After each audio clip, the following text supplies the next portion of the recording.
1. This is my first and hopefully last story here. I surf. It's a big part of my life. And if I go a few days without getting in the water, I go through withdrawals. In the last year, my work schedule has changed so that I am working a lot of late evenings, usually getting home around 4 a.m. I live on the beach and have gotten myself into a routine of coming home, grabbing a bowl of cereal, and then getting my board and heading to the beach around 4:30 a.m. It's still dark at this time, but most nights the moonlight and the glow from the pier is enough to illuminate the waves. I will usually surf for a couple hours, catch the sunrise, and then head home to sleep. Most of the day, the beach is empty for the first hour or so, with the exception of the occasional jogger. Monday starts off with the usual routine. I usually stay pretty close to the pier, but the rip current was strong, and on days like that I just drift off with the current until I hit a point about a half-mile down from the pier. I use a particular house's lights as my marker, then paddle back into the shore and walk back to my starting point. As I was waiting for the next set, I noticed the outline of someone standing on the shore watching me. Couldn't really make out any details, just that there was indeed a person there. Really didn't think twice about it, as it's not uncommon for people to stop and watch for a few minutes. I continued surfing and put him out of mind. Approximately 45 minutes later, the current has pulled me to my marker, and I start to paddle into the shore. It's then that I noticed what I think is the same person from earlier, still lingering. Which is odd because I have been out there a while and drifted a fair distance. He apparently followed along the whole time on the shore. I reach the shore. Throw a quick glance in his direction. He's a husky white male, about 40-ish, wearing some shorts and a ratty-looking 49ers shirt. From what I can see, he's about 15 feet behind in the shadows. And I started walking briskly back up the beach towards the pier and my beach access ramp. He follows along, always keeping the same distance, even though I speed up and slow down a few times just to see how he reacts. Nothing is said, but it's clear he's following me at this point. I get to the beach access ramp, turn around, and he's gone. He must have ducked behind one of the hotel stairwells is all I can think, but I wasn't going to go look for him, and chalked it up to one of the local homeless or eccentrics the area attracts, and didn't really give it any more thought. End of story, right? Not exactly. Fast forward to the next morning. It's overcast and a little darker out. I'm in my routine and am back on the beach about 4:45 a.m. The swells are light, and I'm close to the pier, just floating as there is no rip current this day. I start to get that you are being watched feeling, and can't seem to shake it. Looking around, the beach and pier are deserted, except I notice what looks like a lone fisherman standing above me on the pier, but can't really make out any of his details, as he is backlit and I can only see his outline. I don't notice a pole, and he seems to be just standing there. I get into a wave, and as I glance back, it looks like the guy threw something into the water at that moment. Didn't think anything of it until a few minutes later. I glanced back, and it appears he just tossed something else into the water. As soon as I look in his direction, he stops what he's doing and just stands there motionless. So, now I'm curious what he's up to. The sky is lightening up a bit, and the next set of waves rolls through. This time as I paddle into the wave, I am watching him over my shoulder. As soon as it looks like my attention is elsewhere, the man tosses in several more objects, yet stops as soon as I'm turned back towards him. It finally dawns on me what he's doing.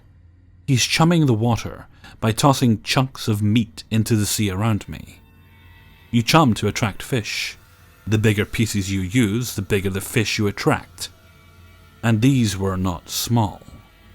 This guy has no fishing gear with him, and is attempting to attract sharks right to where I am, in the dark water maybe 150 yards offshore. I'm instantly a mix of fear and anger. I start paddling hard but steadily into shore, and he then drops all pretense and dumps an entire bucket over the side of the pier, while starting to walk back towards the shore end. As I get out of the water, I start to move towards the pier stairwell, intent on confronting him. I'm no punk, and this guy just put me into a dangerous situation. He is coming down the pier in my direction as well, and this is when I finally get a decent look at the guy. He appears a little heavy set, and he's wearing a red shirt, a red 49ers shirt. The same guy from the day before. At this moment, a strong feeling comes over me that I need to get out of there instead of escalating the situation further.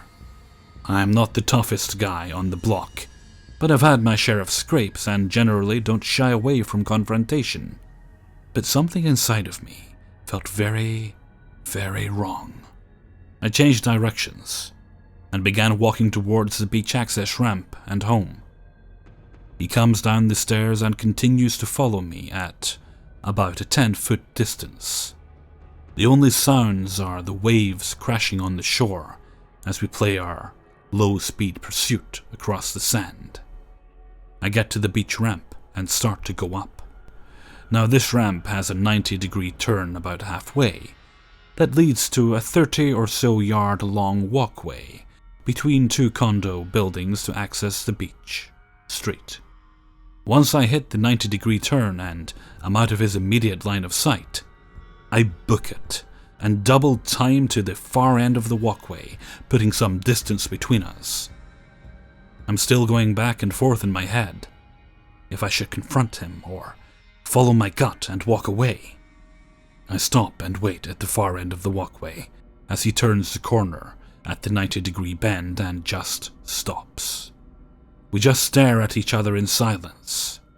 After what felt like ages, but was probably all of 20 seconds, he reaches into his waistband and draws out what I take to be a fillet knife. I can see its reflection in the light. He waves to me with the other hand, lets out a short, sharp laugh, and quickly spins on his heels, disappearing back down the ramp and out of sight. I decided I had had enough, and taking a slightly roundabout route to make sure he wasn't tailing me still, headed home. I haven't seen him since, but I also haven't been back to the beach in a few days. So to the guy who tried to turn me into shark bait, let's not meet again. 2. One summer night in 2013, I headed over to my friend's house to hang out with her and her roommate. We had a lot of fun and time flew by. It was already 1 a.m. and it was time for me to go home.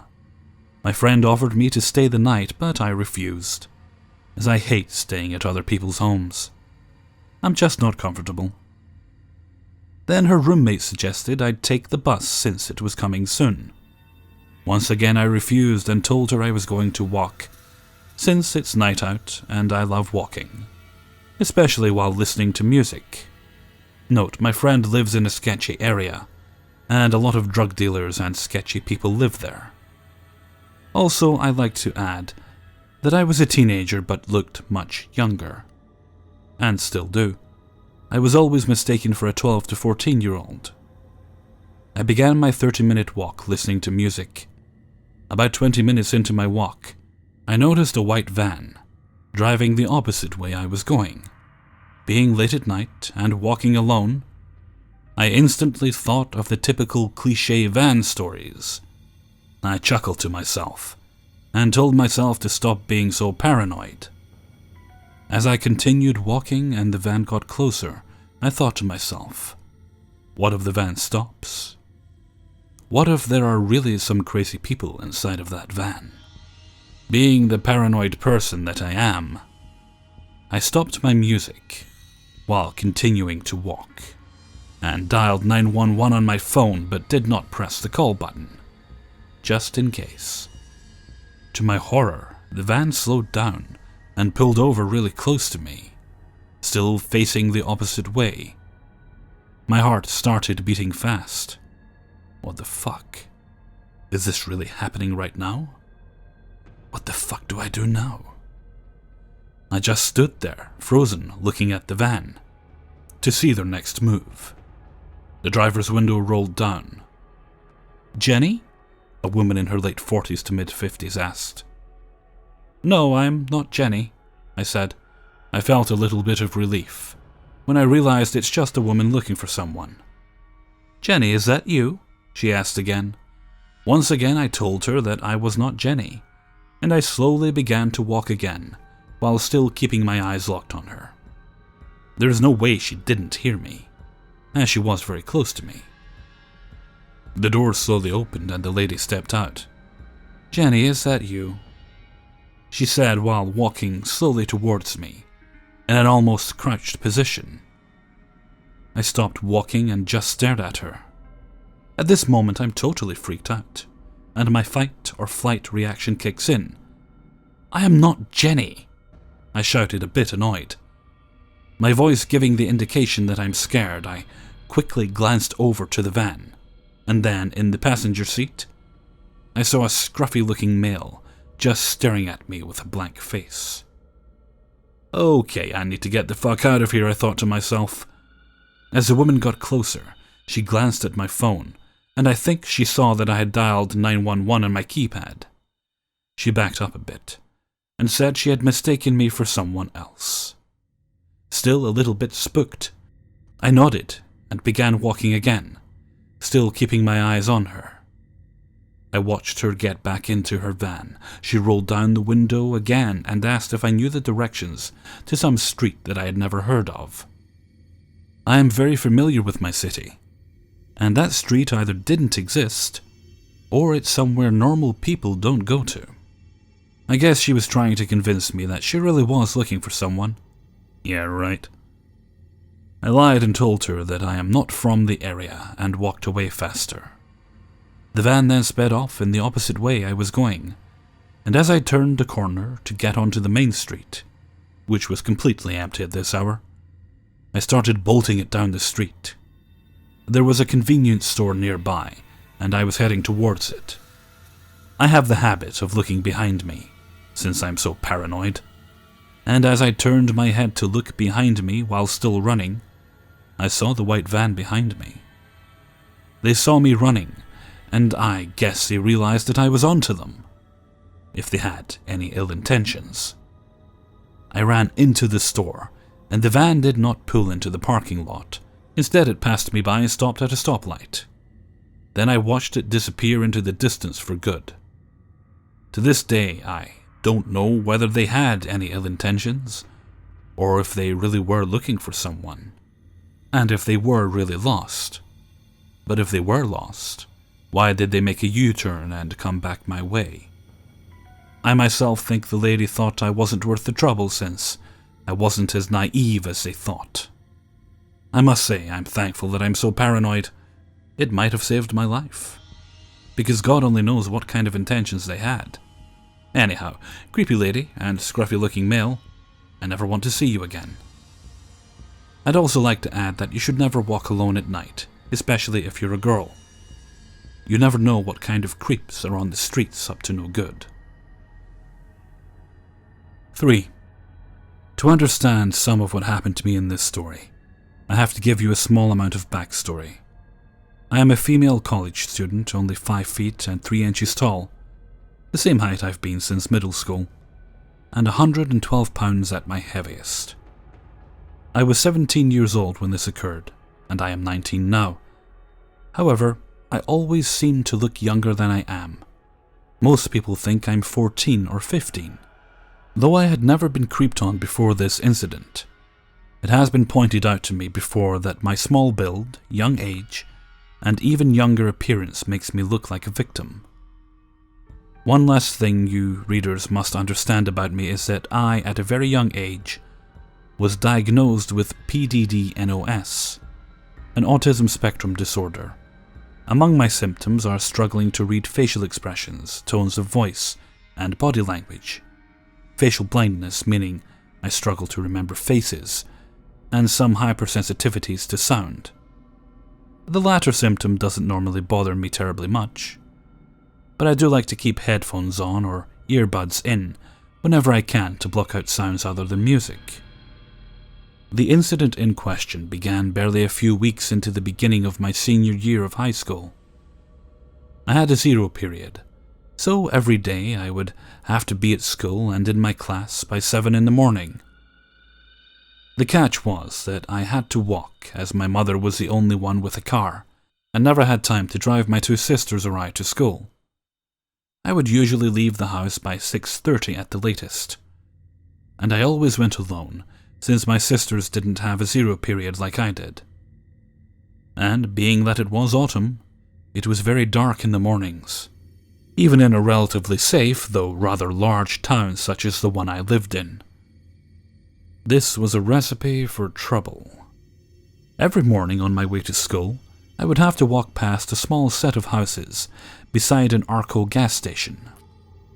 The middle of the 3 houses was the home of a Hispanic mustached man, who would always sit on his porch in the morning and watch me walk by, even when I chose to walk across the street from him.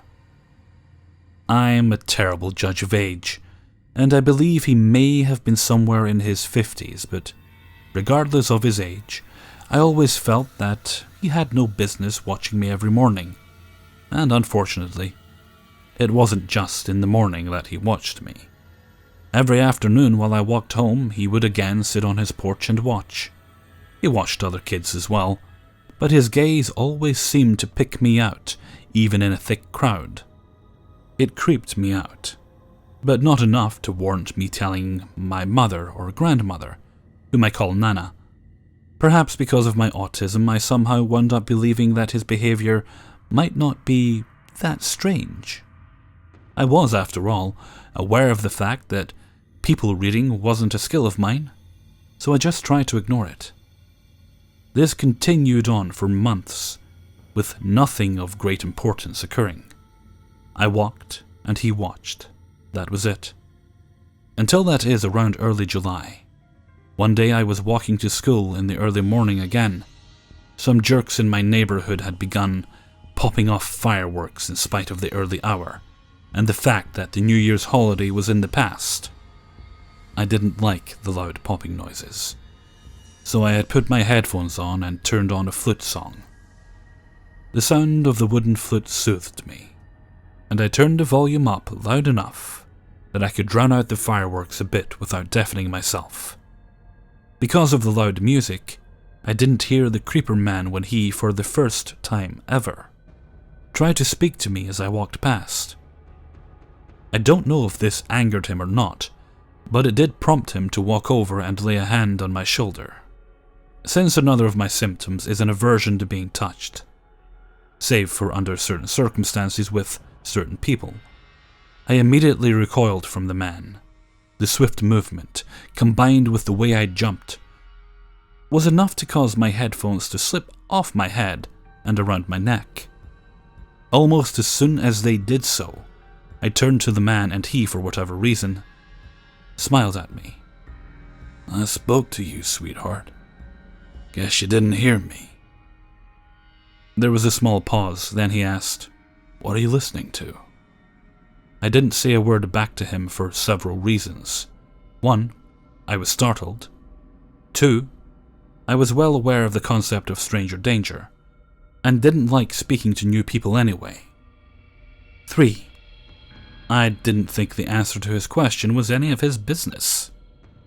4th, and finally, I didn't want to waste time and end up being late for school, so instead of replying, I simply turned and resumed walking to school. Nothing further happened that day, apart from the man's usual staring, and I didn't tell my mom or Nana. However, my ordeal wasn't through yet. The events of that day ushered in a new period of creepiness, with him now trying to speak with me every single time I passed his house. even when there were well over 100 other people around. But because I could never really read him, I could never quite tell if he was just trying to be overly friendly or if he was genuinely being a creeper. It bothered me, but I still didn't tell anyone. And things only escalated from there. Around March, I was genuinely stalked for the first time. I walked past the man's house one morning, as I always had to do when walking to school, and he suddenly got off his plastic chair, stepped off of his porch, and walked beside me. He stayed there the whole way, only leaving when I reached school. This, of course, freaked me out. But one aspect of it didn't. There was only one high school in the whole town. Large though said town was, so I figured he would know my school either way. Still, him following me did finally scare me enough to consider speaking about it. But of course, I was a fool and didn't. Instead, I did something I have learned to do over the years to express myself, something I struggle with. I wrote. By the end of May, I had filled a good couple of pages with small snippets of journal entries where I vented about my encounters with the man. During that time, he had accompanied me to school nearly every other day and had put his hand on my shoulders and arms multiple times. He always seemed to enjoy the way I jumped and would smile every time I would try to glare. Then, about a week into April, he got creepier. He walked with me to school again, despite my attempts to get him to leave, and talked the whole way. At one point, he told me quite suddenly, "You're special, sweetheart, I can tell. My niece is a lot like you, she's special too.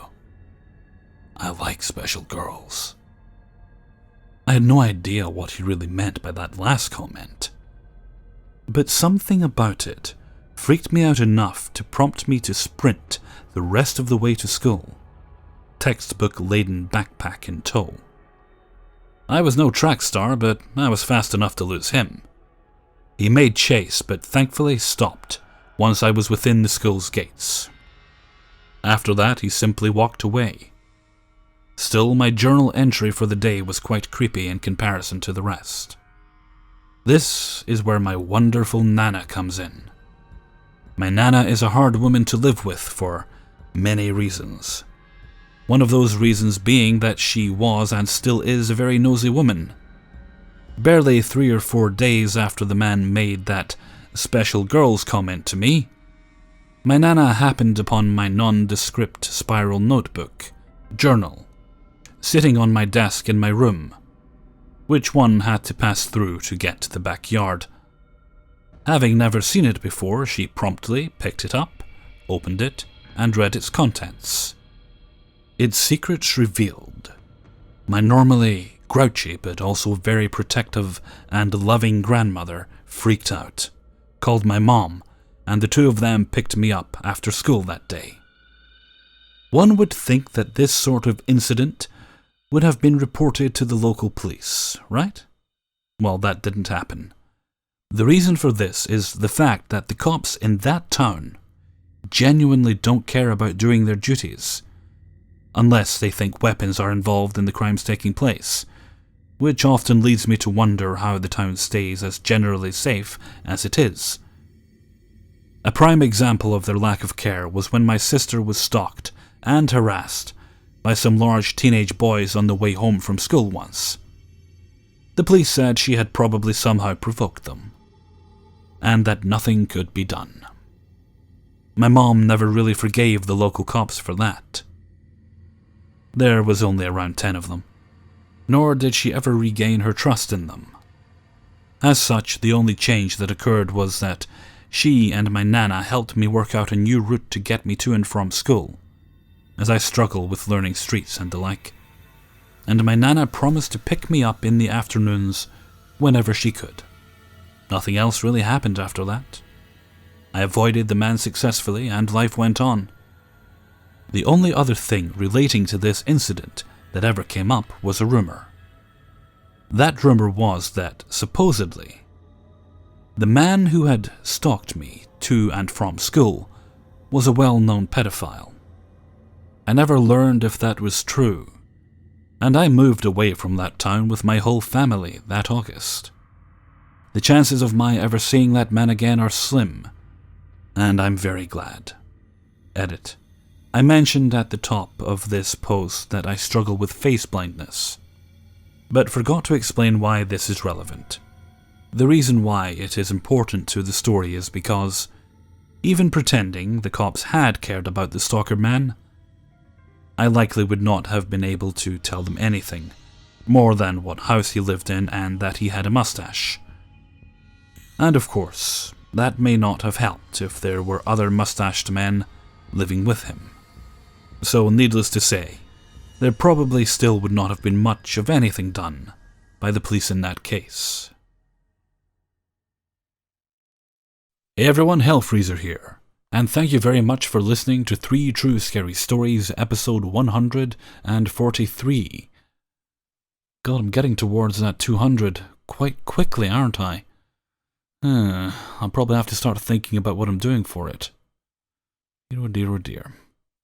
Of course, I would like to say thank you to the 3 individuals who allowed me to use their stories, and also an apology to the young lady who wrote the last story for keeping her waiting so long before I read it. It was about 2 months ago, I think it was.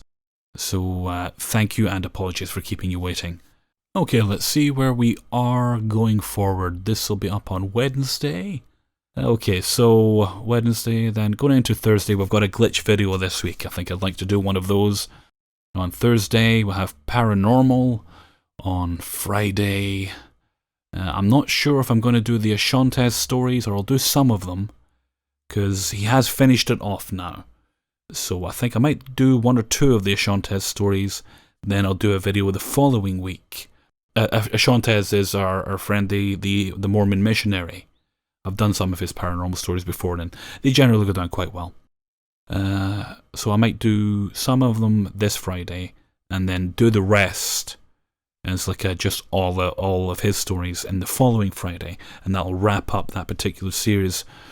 That would work. Or I could compile them all. I wonder if that'd be worth doing, compiling them all once I've... No. Forget it. No, that'd be a bad idea. I'll just put them in the paranormal playlist. That'll be fine. I don't like re-uploading stories, as we previously mentioned. It's not something I do. Oh yeah, then going into Saturday, we'll have a TIFU. We will have another TIFU from our friend Sean Watson. He's shared a number of stories on this channel of differing types. And this one is about magic mushrooms, I believe. I had a glance at it there when he sent it to me. So that should be fun. And that gets me started on the TIFU. Right, I think I'm going to head off for now. It's getting late, and I'm sure those workery people are going to start erecting their scaffolding soon, and I won't be able to record at all, so I should wrap up. So until next time, thank you very much for listening, and take very good care of yourselves.